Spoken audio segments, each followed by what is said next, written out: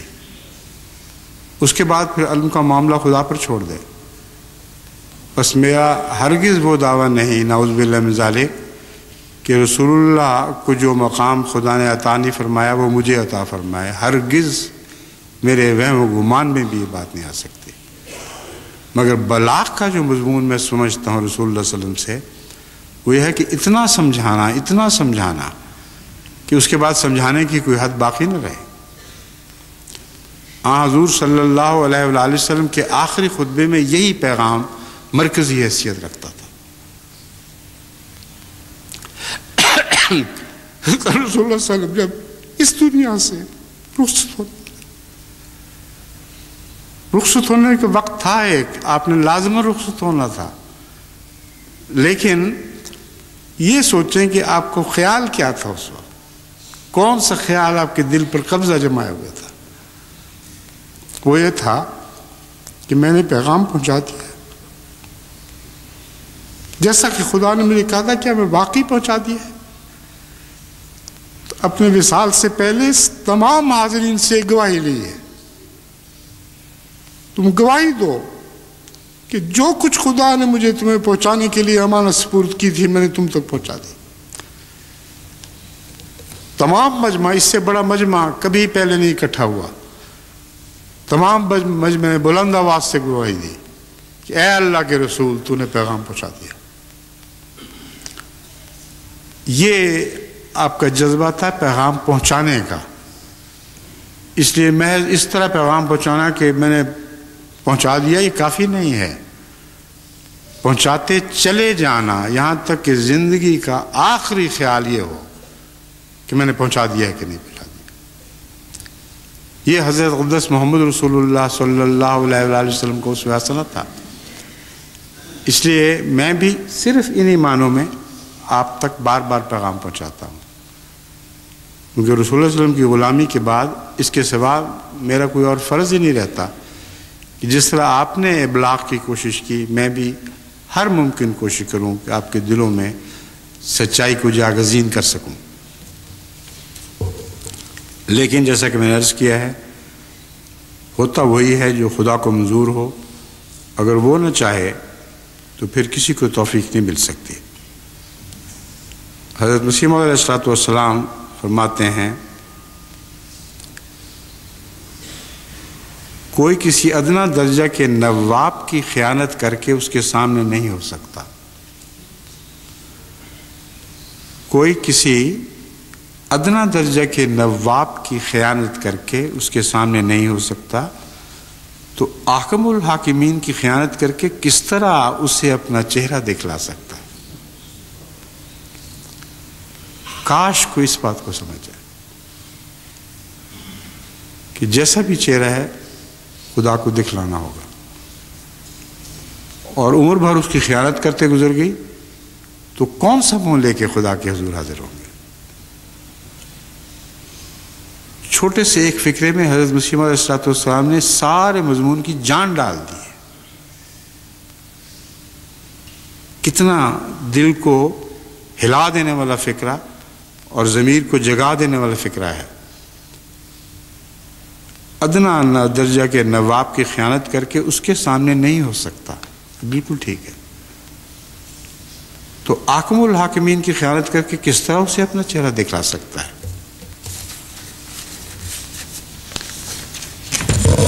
پھر حضرت مسیح علیہ السلام فرماتے ہیں میں جو بار بار تاکید کرتا ہوں کہ خدا تعالیٰ کی راہ میں خرچ کرو، یہ خدا تعالیٰ کے حکم سے ہے، کیونکہ اسلام اس وقت تنزل کی حالت میں ہے. بیرونی اور اندرونی کمزوریوں کو دیکھ کر طبیعت بے قرار ہو جاتی ہے اور اسلام دوسرے مخالف مذاہب کا شکار بن رہا ہے. یہ صورتحال ہے اس وقت، جس کی وجہ سے مجھے امریکہ کے ضمیر کو جھنجھوڑنے کی ضرورت پیش آئی ہے. میں نے اب یہ فیصلہ کر لیا ہے کہ جن لوگوں کے متعلق مجھے قطعی علم ہے کہ وہ اس قسم کی بددیانتیوں کے شکار ہیں اور دھوکہ دے رہے ہیں، ان کے ساتھ وہی سلوک کروں گا جو مسیح موعود علیہ السلام نے فرمایا ہے کہ ایسے لوگوں کو الگ کر دیا جائے۔ ان کے کسی چندے کی ہمیں کوئی ضرورت نہیں،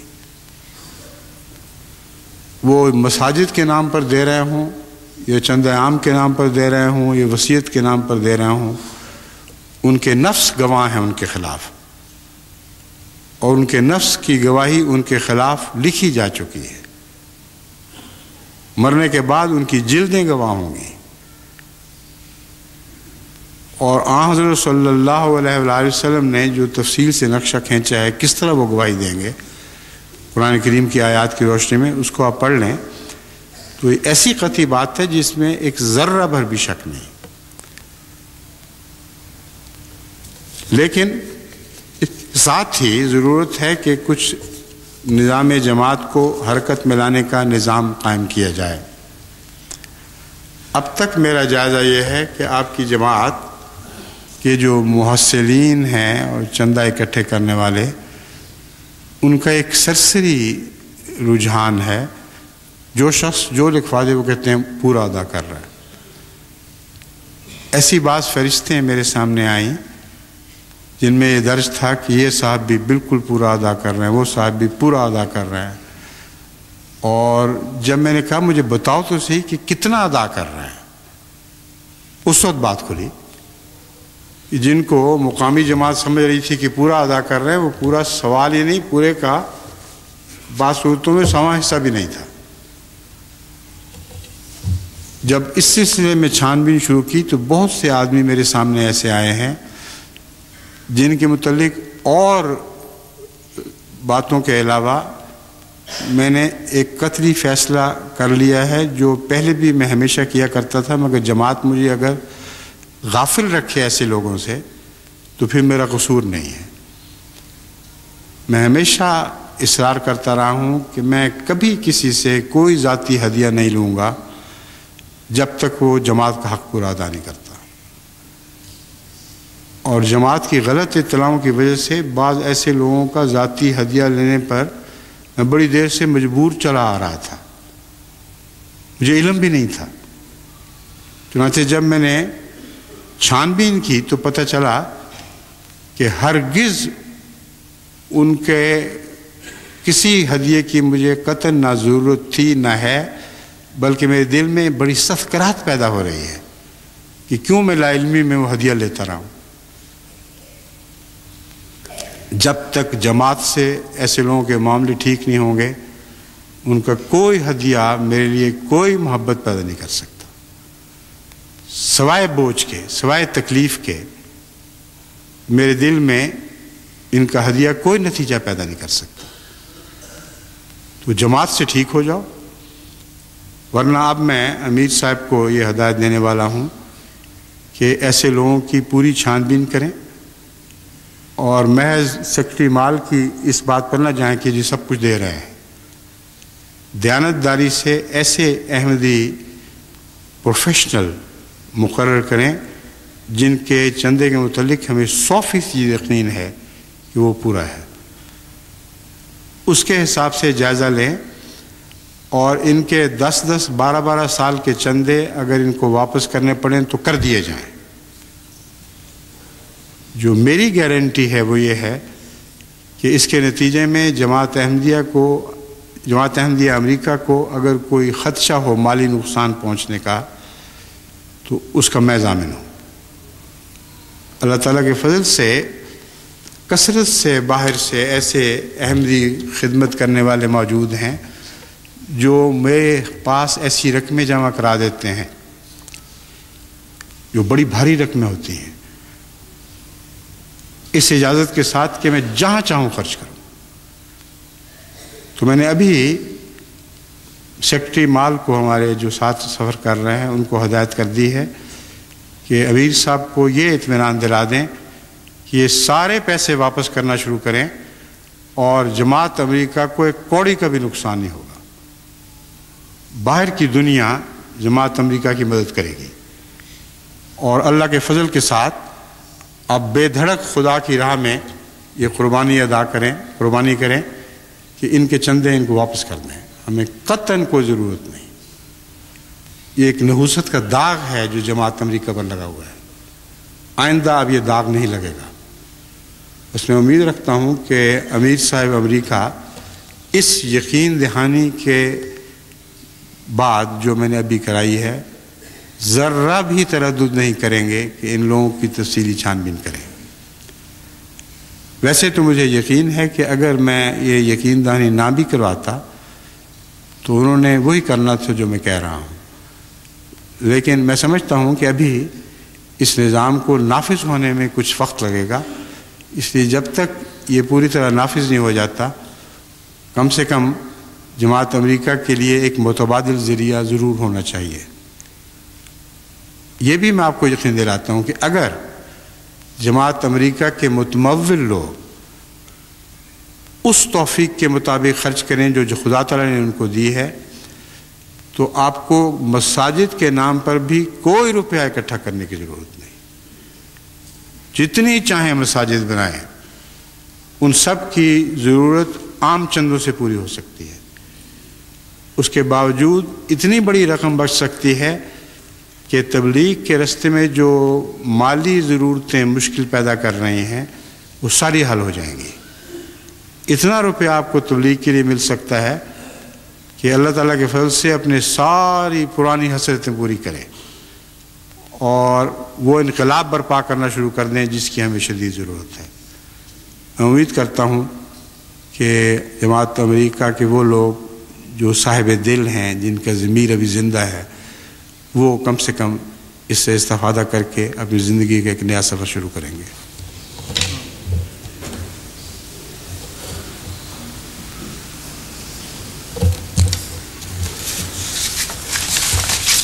الحمد للہ نحمدہ ونستعینہ ونستغفرہ ونؤمن بہ ونتوکل علیہ ونعوذ باللہ من شرور انفسنا ومن سیئات اعمالنا من یہدہ اللہ فلا مضل لہ ومن یضللہ فلا هادي له ونشهد أن لا إله إلا الله وحده لا شريك له ونشهد أن محمدا عبده ورسوله. عباد الله رحمكم الله ان اللہ یامر بالعدل والإحسان وإیتاء ذی القربى وینہی عن الفحشاء والمنکر والبغی یعظکم لعلکم تذکرون. اذکروا اللہ یذکرکم وادعوه يستجب لكم ولذكر الله أكبر.